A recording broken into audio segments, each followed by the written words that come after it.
Because if you check my page, I was already fighting. If you go and see the things I posted about that man, the Senate president, you'll cry for him. I was fighting. I've contacted UN agencies because I'm a member of the UN Council. I've contacted everyone. I'm the president of TUFF, the Unique Family Foundation, that has UN status and the rest of them in the United States.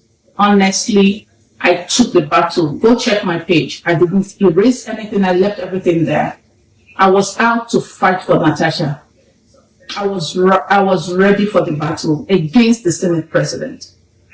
So when she now started explaining things to me, in the course of the explanation, she was so relaxed. She was so calm. She opened up a lot of things to me. Our conversation wasn't just one or two, which the security agencies have already verified.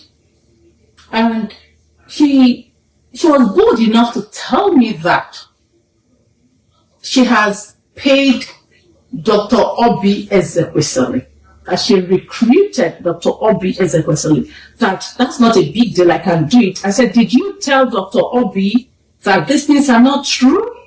She said, they know. We are women. We can't let these men be doing this to us. We have to fight. Let's just use gender-based whatever. At that point, I became a little bit, at that point, I became a little bit, I wasn't happy. I was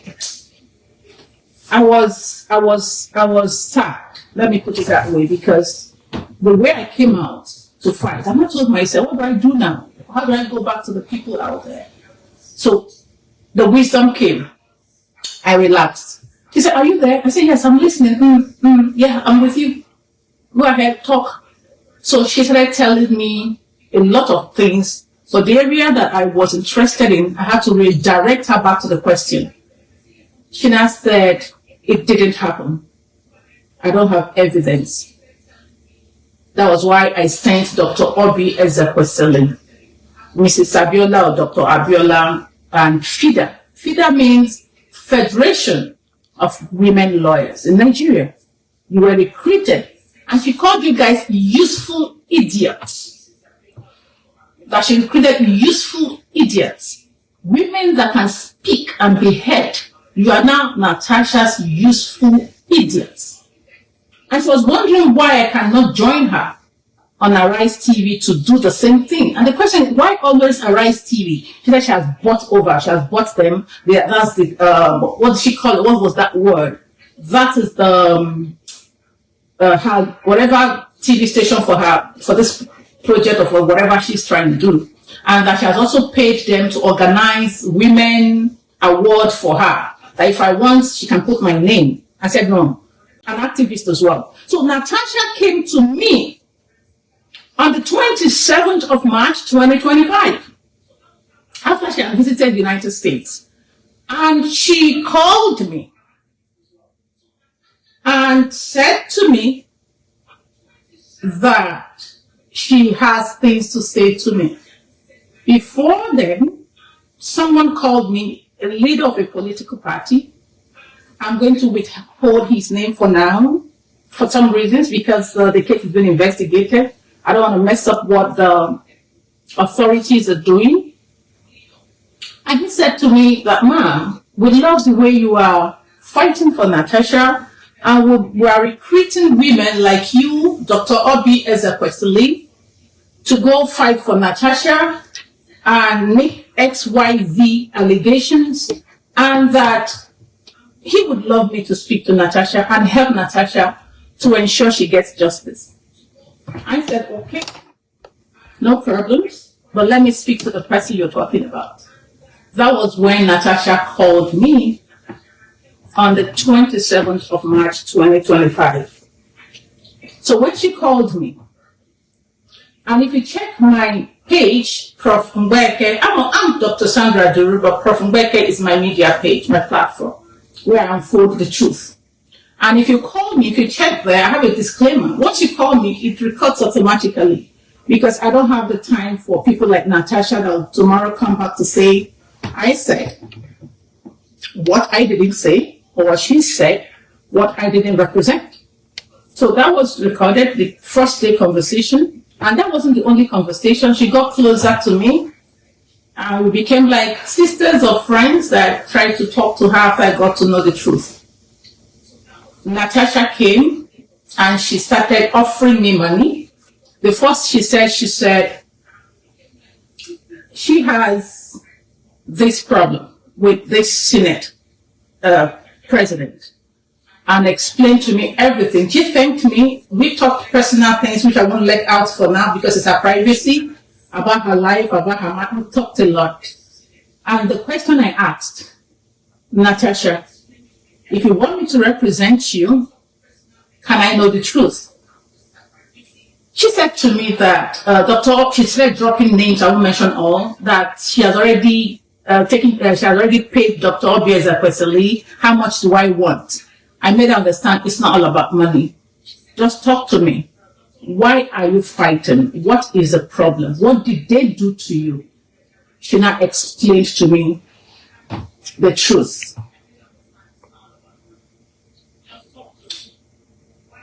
Are we there? Yeah. So she explained to me, and Natasha told me bluntly, she said, babe, there was nothing like sexual harassment. I was shocked. I was shocked. To be honest with you guys, I broke down. And she has to fight to finish. Like if I want, she can introduce me to them. So at the end of the day, she now brought out an allegation. She said, since the sexual harassment thing is not flying, and she said she was highly disappointed in Dr. Akpoti-Uduaghan after all the money she paid them, that they did not do what she asked them to do the way she wanted it to be done, that she sent them to that committee to deliberately disrupt the committee from moving forward. And that the man, she said one man has short fuse. They should pick on one man like that, one senator. And Dr. Obi and those people went there to do that. And she started laughing at Nigerians. I have it recorded. When that one, she now came again to me with another proposal that I should help her write to some agencies and also come out in the media alleging that the so-called senator she was fighting is involved in organ harvesting. And she said that that senator murdered a young woman. The young senator murdered a young woman called Umoren and took the girl's kidney for his wife. That if I bring out that one, that everybody will, that all she wants is for this Senate president to step down. That this Senate president is one shielding the president of Nigeria, that they're already in charge. They have gotten what they want from the other side of it. She said it's national, whatever they call them, House of Representatives. That what they are looking for now is the National Assembly, and the Senate president is the one disrupting them, stopping them, blocking them from getting to what they want. And she mentioned the names of her sponsors. I'm going to keep those ones away because I've already mentioned them to the authorities. And the people who are funding her. She said she's not on her own, that the money is available if I'm ready, let's work. So she now gave me the names of the agencies she wanted me to write to in the parliament in the United Kingdom. She said, as we were on the phone talking, we were talking and she was sending them to me. I will show you guys how she deleted some of them without knowing that before she deleted, I've already saved them. So she said I should write them. She loves the way I write, that people respect me in United States and United Nations, that women respect me. I should please help her. And I'm a voice they can reckon with, that Antiobi is not really doing it the way she wanted it. And at the end of the day, she gave me those contacts, which I'm going to share with you people as well. I've shared some because I blurred those people's number because I was in touch with them. So I had to blur their numbers a little bit for, privacy, protection and for privacy reasons. Now, Natasha alleged that the Senate president of Nigeria, we should take it that way, that he murdered someone. And don't forget, I'm a mother. I'm a woman. I'm a human rights activist. And at the end of the day, I wasn't happy with it. I called her again. We had another conversation after she has blabbed. When she's talking, she won't let you talk. When Natasha is talking, Natasha is very prideful and controlling. Natasha thinks money can do everything. Natasha doesn't know that I'm blessed. Maybe she was not aware before coming to me that I was the principal consultant to Standards Organization of Nigeria. The sun cap we're enjoying today in Nigeria, that was my God-given wisdom and initiative. I conceptualized it. The gender mainstreaming in the Nigerian police force and police reforms, I did that. What we are all enjoying today. The same little Sandra Duro, she said I was a nobody, she can never talk to me, she's this, she's that, you know. So, at the end of the day, I asked my dearest Natasha, you have alleged sexual harassment and you have told me it's not true. Because if it's true, why go to the media houses? Why? I told Natasha, okay, enough, you hear I'll play it for you guys, you will listen to it. I told Natasha, I said, let's stop, my dear, stop going to the media houses. Let me help you this time. Let me restructure this battle. I have fought battles. Nigerians are aware. I have fought battles.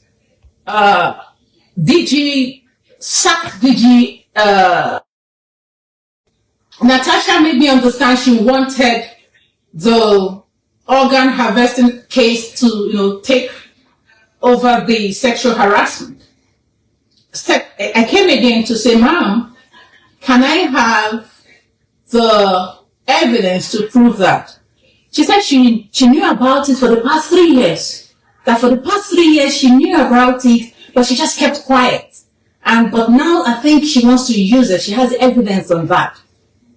Okay, if you do have evidence on that, if you're able to give me that, since you're unable to give me that of the sexual harassment, and you're unable to give me Patoranki, she mentioned one Patoranki, I don't know who he is. He said Patoranki will not be able to come. Okay, if you can't send Patoranki to me in Nigeria, I will come to Nigeria, send him Patoranki. Let me interview those people. He said, okay, I'll send Patoranki. She didn't send me Patoranki. The ladies she mentioned for some other things, I will reveal to you that she didn't send those ladies. Now the sexual harassment, my darling, beautiful Natasha told me there was no sexual harassment. There was no evidence. And that was why she was sending Obi Ezekwesili as a useful idiot to go and disrupt it so the committee will not move forward. Now, what about this one you have alleged again? Another allegation. Can we at least treat one allegation? I will fight for you. Just give me your evidence. Any evidence. Autopsy. Anything on the girl. She said, okay, I'll send them. Now, while we were waiting for that, she alleged another one. So at that point, I kept recording and keeping them. And when she was off the phone, I called, if you want me to represent you, I'll be needing a letter from you, an official letter. So commit me officially, which I'm going to post after this conversation now, after this interaction with you guys. I'm going to post a lot of things out there. So she said, I said, make me your, let me be committed officially so that at this point, whatever you want to say, I can vet them before you say them because you are being careless with your words. She said, no, Nigerians, she said they are G and H. I don't know what they mean by that. She said gullible and hungry. Natasha is so careless. She said they are gullible and hungry, and with the present government, anybody that is fighting the government, Nigerians will just follow you. And that's it. At that point, I couldn't take it anymore, and I withdrew. Before then, she had already opened up a lot to me. I couldn't tolerate it anymore, so I had to say, hey girl, I'm sorry, I can't do this. She offered $200,000. I said, 200 million naira. I said no. She offered dollars. I said no. She said, at that point, she wrote me. I will post what she wrote. She responded to me in writing. I don't want anything contractual. I said no. If you want me to represent you, you have to give me a letter, an official letter of commitment. Then you have to send me your evidences so that I'll look through them, I'll vet them, then I will advise you how to fight this cause. Natasha disappeared. That was how Natasha disappeared. I went back to the person, I will keep his name private for now for some reasons. She now went back to the political leader who brought her to me and said something different to that one. The man didn't even know Natasha had gone that route. The man didn't know Natasha had told me a lot of things about her, the NDDC man she dated in Sima, how her husband, Ima, and all those things I'm not going to mention today, how Ima bought somebody a bulletproof, how Ima poisoned her, how she's going to poison Ima back when she's done with this, what she stands to gain. Natasha said this is politically motivated and sponsored attack against what she calls, she said it's Yoruba government. She said it has nothing to do with Akpabio. That it is their target has, she said, her political leaders or whatever she called them. I'll post them there. It's what they sent her to do was to ensure that the Yoruba government do not go 8 years. Girl, what is your problem with this thing? That if she gets it done, they will make her the governor of Kogi State. Or if that does not work, that they will give her minister of, what they call it in Nigeria, Minister of Petroleum Resources.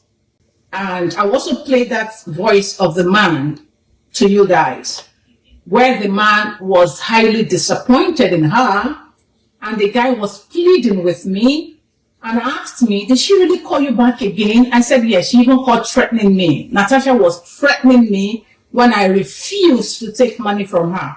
I am not hungry. I am not poor. Those who know me will tell you. I am hardworking.